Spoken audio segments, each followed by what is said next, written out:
رکھا جب جماعت اسلامی یہاں پر مرکز بنا رہی تھی اپنا، یہ جگہ پہلے اچھرا میں تھا، مولانا مودودی صاحب کی رہائش بھی وہاں تھی اور جماعت اسلامی کا مرکز بھی، تو جب یہاں پہ یہ جگہ خریدی تھی تو یہاں پہ بنانے لگے تو ایک نام سامنے تھا دارالاسلام۔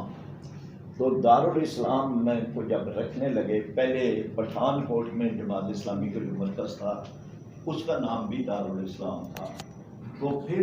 یہ سامنے آیا کہ دارالاسلام کا مد مقابل تو دارالکفر یا دارالحرب ہے،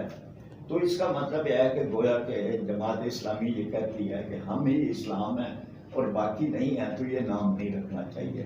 چنانچہ دارالاسلام کے بجائے پھر یہ لفظ منصورہ رکھا گیا، اور جس کا مطلب تھا جس کی مدد کی گئی، اور جو یاد تھا محمد بن قاسم کا۔ محمد بن قاسم نے جو آباد کی تھی اس میں، اس کی بنیاد مولانا سید ابوالعلا مودودی رحمۃ اللہ علیہ نے رکھی، اور یہ جو مسجد ہے جہاں آپ نے نماز پڑھی ہے، اس مسجد کا جو پرلی طرف سے گیٹ اندر داخل ہوتا ہے وہاں پہ وہ تختی لگی ہوئی ہے جس پہ لکھا ہوا ہے کہ مولانا سید ابوالعلا مودودی نے فلاں تاریخ کو اس مسجد کی بنیاد رکھی۔ تو منصورہ کی بنیاد مسجد سے رکھی گئی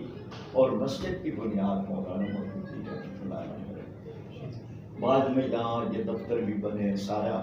یہ جو کھلا میدان ہے، یہ باہر جو پارک ہے، اس کے اندر عید کی نمازیں بھی ہوتی رہیں، اور عید کی نمازوں اس وقت تک مسجد پوری طرح نہیں بنی تھی،